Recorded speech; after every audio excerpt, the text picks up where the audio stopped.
Welcome to the Charles Carroll Society. I am your host, the self-appointed bard of the American Readout.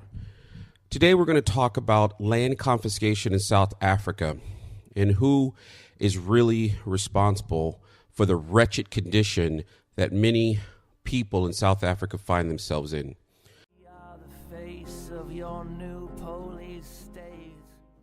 If you're new to the channel, we cover politics, both local in the American Readout.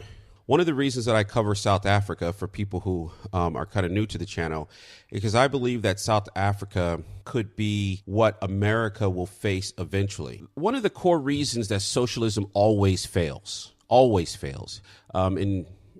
Malema, the leader of the Economic Freedom Foundation, tries to point to China as an example of a successful socialist state. But anyone who studies it more than 5 minutes realize that, yes, it's an autocratic ruled state, but China was nothing until they actually implemented what they call market liberalization, essentially implementing capitalism. The core wrong of socialism is that it does not accept anything above what the mob of the people, as they call it, want. If you hear Malema talk, he says, hey, we are following the South African Constitution. We're following the law. You can't follow the law to do something that's morally wrong. Socialism denies that there's something above the will of the people that is morally wrong. What would happen if America, the majority of whites who lived in America, voted slavery back in? Would that be morally right? Hey, they could actually follow the Constitution, repeal the constitutional amendment that outlawed slavery, and then vote in and say we want to re-implement slavery. And we would have every right in America to pick up arms and start killing people left and right. Why? Because slavery's morally wrong, even if the people changed the Constitution legally and voted it in. This is a concept of Western civilization. Christians understand this, that there is morality and rights that are above the state to take, or a group of people to take, even the majority to take. For this video, we're focusing on the fact that Christians understand that private property is a moral institution with moral rights attached to it. As I tried to study the conditions of many of the South African majority. Remember, 30% of farms are owned by blacks. The majority of the land in South Africa is owned actually by the state already. I will say that again. 30% of farmlands are owned by blacks. And the majority of the land in South Africa is owned by the state. So one of the things that Christian thought on private property would say is, if you want to rectify the wretchedness of the people, you need to do so in the least intrusive manner. However, the question one can reasonably ask is this wretchedness caused by these white farmers owning 70% of the privately owned land? Remember, the state of the South African state owns the majority of the land in the country already. The past prime minister got into bed with a couple of three brothers from India, and known as the Guptas, Guptas. These three brothers and the past prime minister of South Africa essentially looted the country, looted South Africa. So is the wretchedness that the South African people now suffer, is it because of the white farmers or the absolute corruption of Zuma and others like him at the ANC?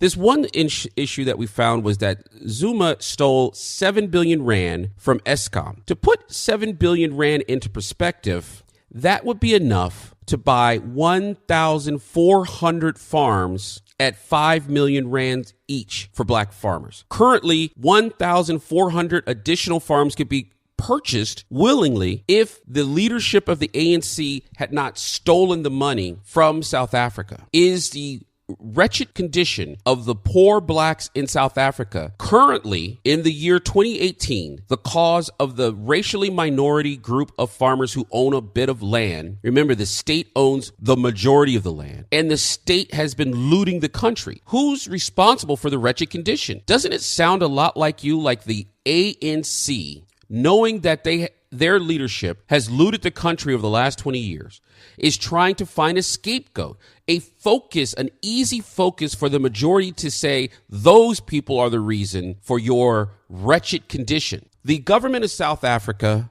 spent 220 million rand to create a milk farm called the Vrede, Vrede. Yes, name butcher. That's what I'm a name butcher. I just blame my public education, but I try. So this milk farm, literally the money that the South African government pulled in, they were going to build a milk farm and hire many rural blacks into good paying jobs. Instead of that money going into the milk farm, the ANC leadership conspired with the Gupta brothers to steal $220 million of South African money.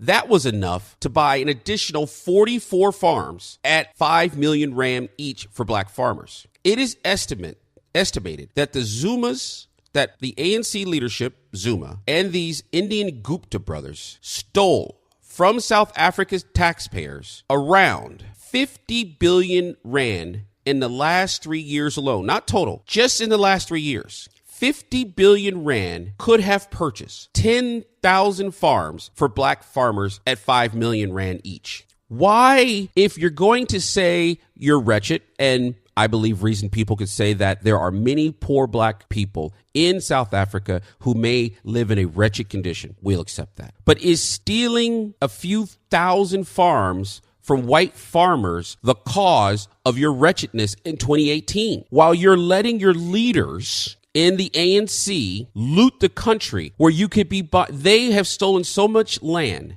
or so much money that they could be buying tens of thousands of farms, tens of thousands, over 10,000 farms at 5 million rand each. It's interesting to watch the Guptas, as I did my study of the Guptas, these Indian brothers. These Indian brothers had a wedding that lasted for a week and cost hundreds of millions of dollars, paid for by South African taxpayers. They chartered a major airline, the whole jet, and flew in entire staffs of Indian, because you know what? Africans can't cook. To have Indian food, one of the chefs was provided his own servants. All of this money was seized, stolen from the South African taxpayers, both black and white.